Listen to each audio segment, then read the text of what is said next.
Friday Night Showcase. Sponsored by WSN Live streaming made easy. The month of November is officially upon us, and so are the high school football playoffs. Alongside Ansley Brent, I'm Jeff Hager in-house for this postseason edition of the News 25 Friday Night Showcase. Starting out west in Poplarville, where the Hornets have much loftier goals in the first round, having been to the 4A South State Championship game 6 years in a row. 6 years, that's crazy. And this year they're doing it with defense, allowing less than 7 points per game during their current 9-game winning streak. The Hornets' nest is buzzing tonight. Poplarville, the 1 seed out of Region 7, hosting Pass Christian, the 4 seed out of Region 8. Hornets beat the Pirates 42-7 back in September. First play from scrimmage for the home team. Direct snap to Yvonne Jarvis, and just like that, the Hornets are off and running. Huge gain down the visitor sideline. Finally pushed out inside the 40. First down Poplarville. Later in the drive, this time Matt Will handing it off to Jarvis, and hey, that works too. Bounces it to the outside and rumbles all the way down to the 5-yard line. Sets up a goal-to-go situation. 2 plays later, the other senior running back, Maurice Travis, too big, too strong, too good. Touchdown Hornets. Less than 2 minutes into the game makes it 6-0 and counting. First play from scrimmage for the Pirates, and here's that defense we were just talking about, stuffed at the point of attack by James Pierce Jr.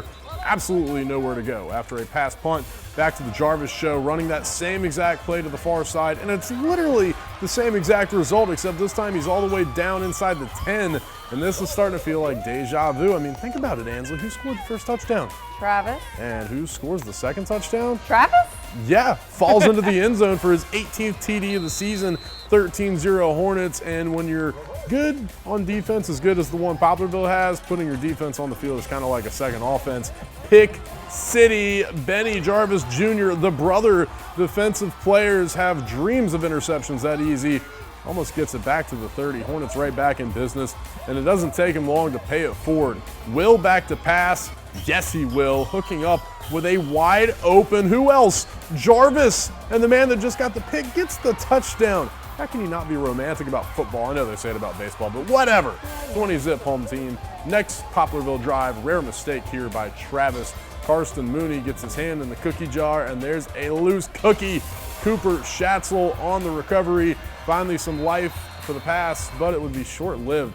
Anthony James under pressure all night, and you can't really fault him. He's just trying to make something happen, but he makes it happen for the wrong team. Nick Miller coming out of nowhere, and he's got room to run. Huge return deep into Pirates territory. And you know, Ansley, I'm starting to get the feeling this drive might end in the end zone. I mean, most likely. The other one did. Will back to pass true. again. Mystery ball up in the stadium lights, but you can call Travis Sherlock Holmes because he solves the mystery. What a catch. That's how you make up for that fumble. Touchdown Hornets, 27-0, and this is just a runaway bullet train. And when I say runaway bullet train, here's the smoking gun. Will burn one, never even touched. He's eating steaks. Y'all eating now and laters. Catch you later. 82 yards all the way to the house. And guess who's the first one to give him a shoulder bump? Twin brother, former News 25 Student Athlete of the Week, Mark Will. Ansley knows that guy. 34-0 at the half, and that's pretty much it. 9th straight first-round win for the Hornets as they cruise to a 40-12 victory. One of the best stories all year, Stone winning its first district title since 1994. The 1 seed out of Region 8 hosting Summerall, the 4 seed out of Region 7. First quarter, Tomcat quarterback Connor Tice takes the snap and throws it to wide receiver DeAndre Smith for a big first down. And the game remained scoreless throughout the first, but that didn't last long. Tice with the snap drops back, locates Andrew Bradford near the sideline for a Tomcat first down. Keeping the adrenaline alive, Tice hands the ball to Kyler Beach, who breaks a tackle and gains some extra yards for the boys of Stone County. The silence is finally broken as QB Connor Tice takes matters into his own hands and slides into the sea of blue. Touchdown Tomcats. The extra point is good and the score is now 7-0 Stone. They're hyped. The band is of course hyped. So, you know, Jeff's hyped. Let's see what else they can do. Tice with the snap looks way back and finds Andrew Bradford deep in the end zone, and he's going to send it to him. He goes up, he comes back down with it. Scoring is now contagious for the Tomcats, and they like what they see. And you know what, Jeff? They like it so much, they decide they're going to do it again. Why not? Tice with the snap, and a great job by the O-line locates Andrew Bradford yet again for another touchdown. Man, this guy can catch, but also props to the guy who got it to him. Tomcats leading at half 20-0. And the celebrations continue for Stone as they defeat the Summerall Bobcats 41-6.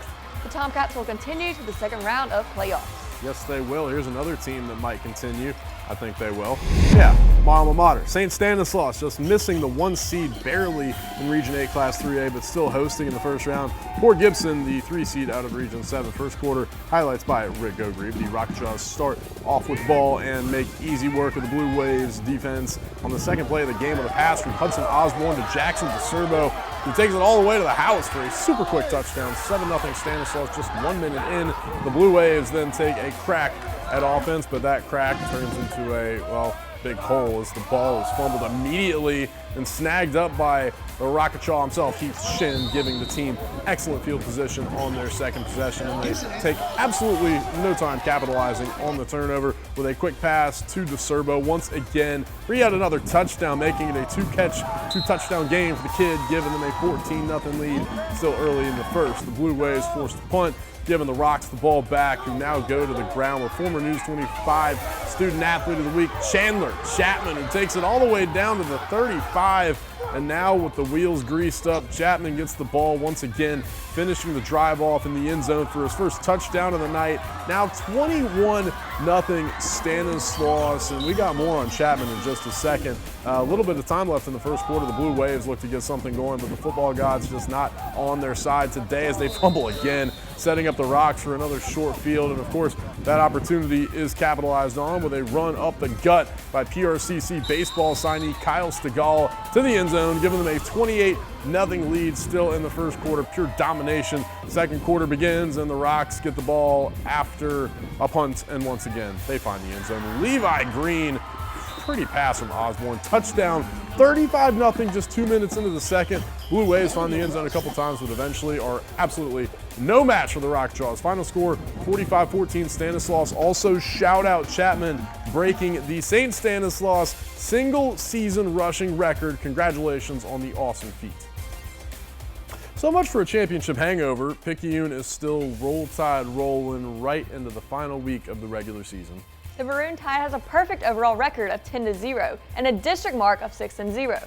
But there's only room for one unbeaten team in Region 4 Class 5A as Gaucher comes to town with the same perfect mark of 6-0, winner take all for the district title. Thursday Night Lights featuring the only 2 U.S. Army All-American Bowl selections from the coast, Picayune's Dante Dowdell and Gaucher's Caden Irving. And let me tell you, this one living up to the hype. First drive of the game, Irving looking to make something happen, and he says, "May I have this dance?" Points at the defender from the seat of his pants, oh my goodness, and then scrambles out of bounds for the Gators, first down. And then they must have seen something on film because the crossing route was there all game long. Irving to Kelvin Beavers, finally pushed out of bounds inside the Picayune 5. 2 plays later, Irving has a wide open A.J. Phillips in the flat, and the senior does the rest. First touchdown of the game goes to Gaucher. 10th of the season for Phillips, 7-0 visitors. Ensuing Maroon Tide possession, Chris Davis toss right, and showing off the Dowdell-inspired stiff arm. Makes 2 more guys miss, pylon hunting, but ruled out at the 1-yard line. So close for the 3-star recruit, but not to worry. Dowdell could fall forward for 1 yard in his sleep. Touchdown Tide, and just like that, the game is tied 7-all late in the first quarter. Ball back to the Gators, and like I said, middle of the field was there all night. This time it's Dylan Alfred, but Nyquist Ratcliffe rips it out at the last second. Home team recovers, and this was a really close play, but the ball was out. Right call by the officials, but the drive would end in a turnover on down. Second quarter now, Gaucher right back on the offensive. And check out, for one, Bingo doing the gritty, but also check out Big Bro to Little Bro, Caden Irving to Trey Irving on yet another slant. Huge yak by the sophomore all the way down inside the 15. Gators in business, and that's all this really is for Gaucher. Business trip, Irving to Irving, finishing what they started. Touchdown Gators, another one of many on a night that won't soon be forgotten in Picayune. But the Tide, still the defending state champs until proven otherwise. And these are the kind of things defending champs do. Dowdell, no more Mr. Nice Guy. Hello, Mr. Nice Watch. The Oregon commit breaking 3 tackles. Grown man run for the first down. Now it's 4th and 6, and the Tide going for it. Brady Robertson up top for Tyron Warren, and he's got it. What a gutsy call, and it pays off. It's hard to stop the Tide from here. Davis punching it in for his first touchdown of the game. Game back to a 14-all tie halfway through the second quarter. But wait, there's more. The Ole Miss baseball commit finding yet another one of his weapons. Irving to Marcus Cunningham Jr., and he's got room to run for days. Puts on a couple moves, and he's down all the way inside the red zone. This has all the appearances of a classic Gaucher scoring drive, but looks can be deceiving. Irving sack fumble on 4th and long. Jamonte Waller has it. Another future Division I guy. They're all over the field. Just got his 4th offer this week. Next Gaucher drive, head coach Mark High going deep into his playbook for this one. The hook and ladder, Irving to Brown to Cunningham. Big time first down pickup, all kinds of yards in this game. And when you throw it as much as the Gators do, you're bound to create some blown coverages. And this is what I like to call Exhibit A. Touchdown Gaucher, Irving to Alfred, making up for that early fumble in a big way. Makes it 21-14 late in the half. But Ansley, would you be shocked if Picayune scored again? Not really. On his first play from scrimmage? Of course you wouldn't. Robertson to a wide open Josiah Conti. He does a lot of blocking for this team. Time to reward the man. 78 yards to the crib. Are you kidding me? This game has no chill. None whatsoever. 21-all after 2 quarters, 42-all after 4 quarters, and finally in overtime. Picayune still undefeated. 48-42 final score as the Tide keeps it rolling. Region 4 Class 5A champs. What an effort from Gaucher, by the way. Make that 22 wins in a row, though, for Picayune. Easily the game of the year. More Thursday night lights, Gulfport hosting Biloxi in this Region 4 Class 6A finale to determine who gets a first-round home playoff game. First quarter, the Admirals start the game with the ball and come out strong through the air with a pass from Jacob Palazzo to DeVaris Henshaw, and then closing the drive with Emmanuel Bentley driving outside down to the end zone. Before shrugging it off and showing off his moves, Gulfport hits the extra point and snags the early 7-0 lead. Less than 4 minutes into the game, Biloxi takes possession. Oh, he does have some moves. There it is. I think we should have a dance battle one day, Jeff. Just saying. You'd win. Here we go. Biloxi takes possession and wasting no time getting its offense going with a big run by Chris Norwood. This ground game sets up an opportunity for Zach Marlin to take a deep shot, which works perfectly. Touchdown caught by Chase DeLauder, who absolutely slaughters the defense. Extra point is no good. Game 7-6, Gulfport. The Indians are able to force a turnover on downs to get the ball back, and they use it as another opportunity to go deep, hitting Vanderbilt commit Duran Parrish, who is looking hungry like a wolf. Gulfport gets the ball back, but doesn't seem that interested in keeping it, as the Admirals give it right back to the Indians with a pick by Aiden Harrison.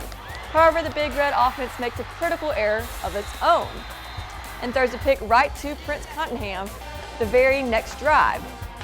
And whoop, there it is.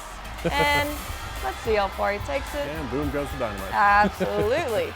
And let's see a quick shot of how the Gulfport student section feels.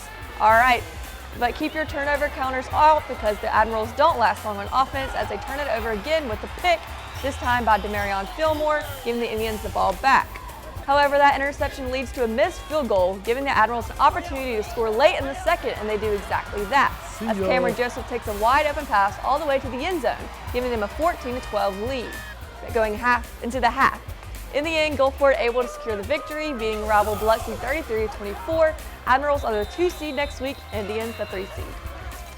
All right, let's see. We got some scores to get to, and obviously, you just saw most of these. The one that we were not able to get out to, we have a final from Moss Point, 48-6 over the former head coach Larry Dolan of D'Iberville, now back up at Forest County AHS. So obviously good to see him coming back to the coast. But yeah, Moss Point is the dominant team there. So we go 5 coast teams in tonight, 4 leaving. So that is good news for the coast. All right, moving on to some games from last night. So Gulfport's, recapping all these scores from Thursday. Gulfport with the 2 seed, Biloxi with the 3 seed. Ocean Springs, 2nd straight undefeated regular season, 1 seed in Region 4 Class 6A. D'Iberville and Pascagoula both winners, but it's Hancock moving on as the 4 seed. In 5A, I can't stop staring at that Picayune Gaucher score. 1 and 2 seeds in Region 4. East Central is the 3 seed, Van Cleve the 4 seed. Big rivalry win there for the Hornets. And shout out to West Harrison, new school record, 6 wins in a season.